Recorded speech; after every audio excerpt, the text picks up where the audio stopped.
নমস্কার।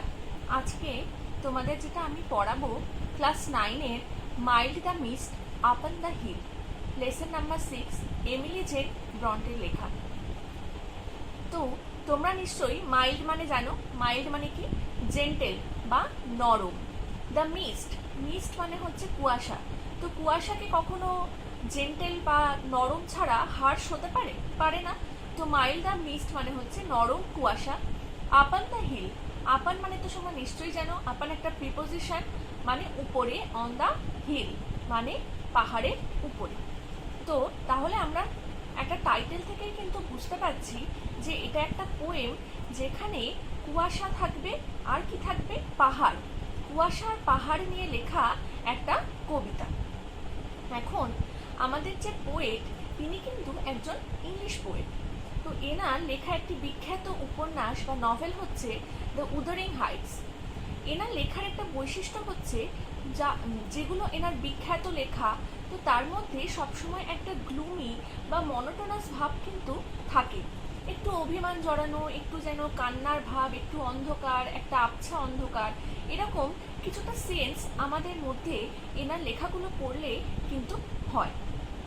তো এখন এই কবিতাটা আমরা পড়ে দেখব সেরকম কিছু সেন্স আমাদের হচ্ছে কিনা।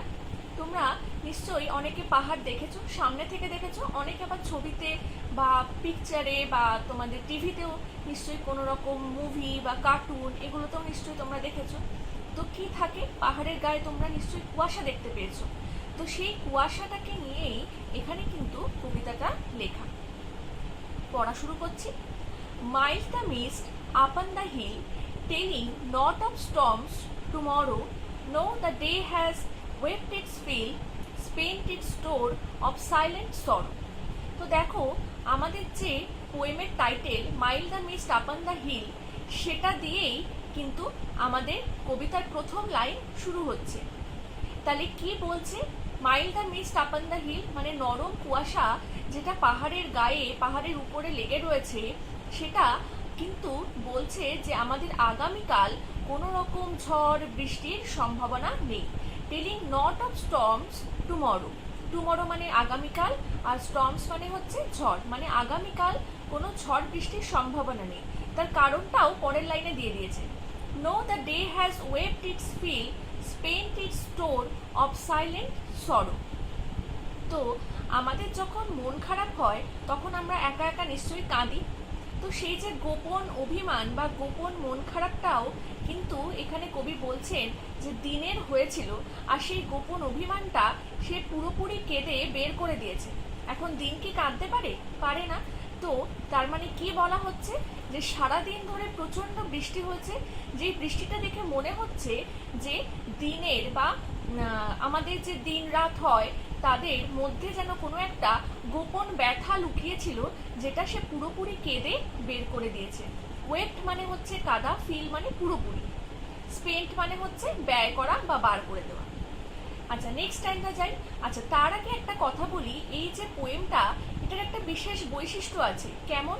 প্রথম স্ট্যান্ডাটা প্রেজেন্ট, তারপরেরটা ফ্ল্যাশব্যাকে আমরা পাস্ট দেখতে পাবো, থার্ড স্ট্যান্ডায় আবার প্রেজেন্টে চলে আসছেন পোয়েম, এবং ফোর্থ স্ট্যান্ডা প্রেজেন্ট এবং পাস্ট মিলেমিশে একাকার হয়ে যাবে।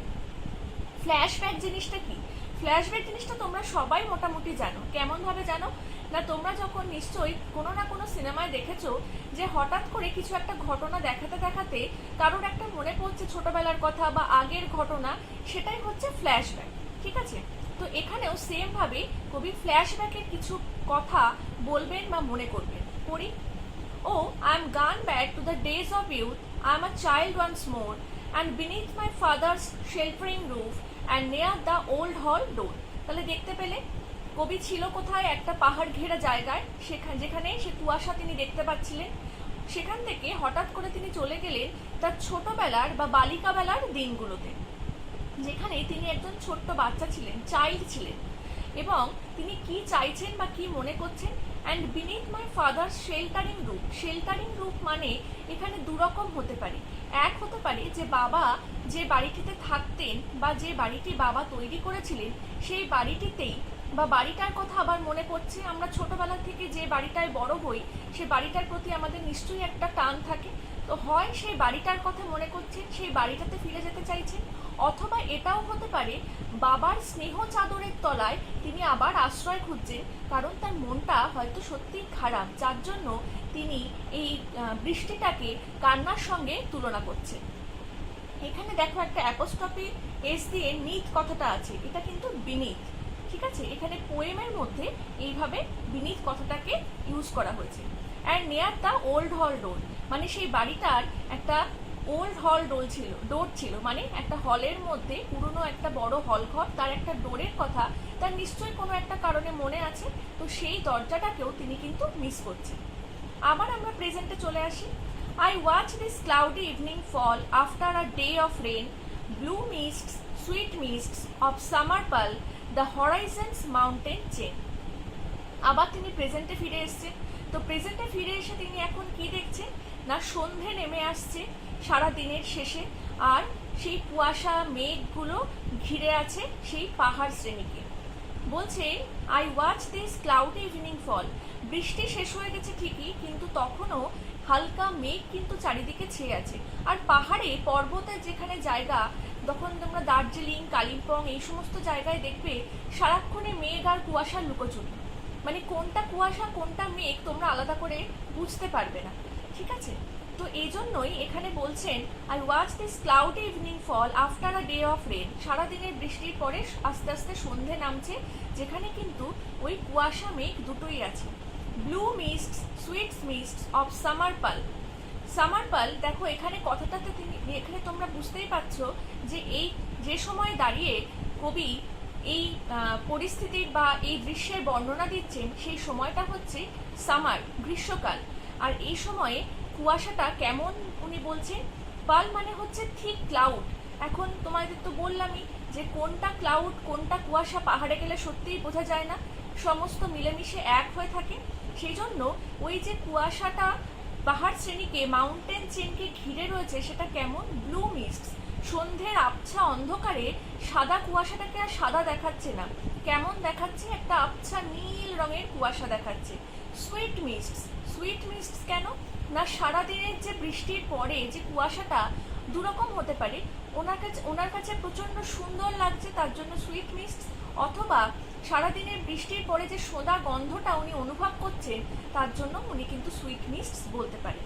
দ্য হরাইজন্স মাউন্টেন চেন, কোথায় আছে তাহলে এই ঘন কুয়াশাটা, না দিগন্ত রেখায় যে পর্বত শ্রেণী তার চারপাশে ঘিরে আছে। হরাইজন মানে হচ্ছে দিগন্ত রেখা, দিগন্ত রেখা মানে কি, যেখানে পাহাড় আর নিচের জমি মিলেমিশে এক হয়ে যায়, অথবা আমাদের ল্যান্ডস্কেপ মানে জমি এবং আকাশ মিলেমিশে এক হয়ে যায়, যেখানে সমুদ্র রেখা আর আকাশের রেখা মিলেমিশে এক হয়ে যায়, সেটাই হচ্ছে দিগন্ত রেখা। লাস্ট স্ট্যান্ডায় চলে আসি। The damp stands in the long green grass as thick as morning tears and dreamy scents of fragrance pass the breath of other years। দেখো এখানে প্রেজেন্ট আর পাস্ট তোমরা মিলেমিশে এক রকম দেখতে পাবে। তো সারাদিন বৃষ্টি হয়েছে, the damp stands in the long green grass, damp মানে হচ্ছে ওই যে ভিজে জলটাকেই বলা হচ্ছে ড্যাম্প, যে বৃষ্টির জল ওটাকেই কিন্তু ড্যাম্প বলা হচ্ছে। কোথায় লেগে আছে, স্ট্যান্ডস মানে এখানে দাঁড়িয়ে থাকা না, লেগে থাকা। কোথায়, ইন দ্য লং গ্রিন গ্রাস, বড় বড় ঘাসের ডগায়। সেই আমাদের একটা ছোটবেলায় কবিতা পড়েছিলাম না বাংলায়, ঘাসের ডগায় শিশিরের রেখা ধরে, তো সেরকমই সেই জলের ফোঁটাগুলো কোথায় লেগে আছে না, লম্বা লম্বা সবুজ ঘাসের ডগায় লেগে রয়েছে।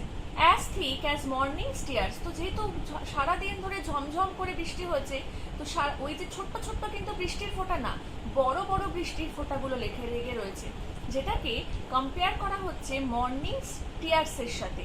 মর্নিং স্টিয়ার্স কেন না, আমাদের যে অশ্রু জল, টিয়ার মানে হচ্ছে অশ্রু জল, সেটাকেই বলা হচ্ছে মর্নিং টিয়ার্স, মানে সারা সকালের যে চোখের জলটা, সেটাকে কবি কিন্তু মর্নিং স্টিয়ার্স বলছে। মনে করা হচ্ছে যে সেই জলটার মানে ওজন যেন বেশি, বড় বড় ফোঁটা হয়ে পড়ে, এটা কবির কল্পনা, তো সেজন্যই মর্নিং স্টিয়ার্সের সাথে কল্পনা করা হয়েছে।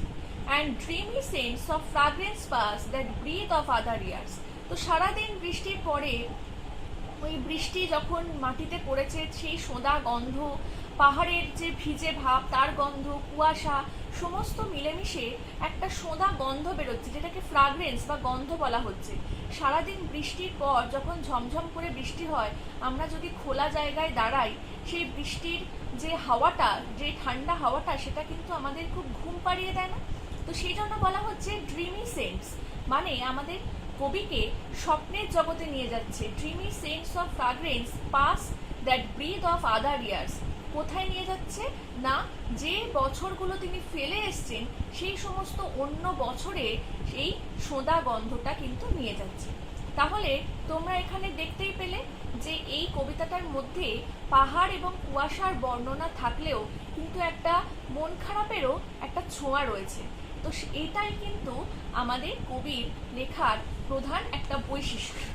এখন আর একটা জিনিস তোমাদেরকে বলে দিই, এখানে কিন্তু অনেকগুলো পার্সনিফিকেশন আছে। পার্সনিফিকেশন কি জিনিস না, যখন কোনো একটা নির্জীব বস্তুকে কখনো মানুষের বা কোনো রকম জীবন্ত জিনিসের অ্যাক্টিভিটির সঙ্গে মেলানো হয়, তখন তাকে পার্সনিফিকেশন বলে। যেমন the day has waved its fill. Day কি কখনো কাঁদতে পারে? পারে না। মানুষ কাঁদতে পারে।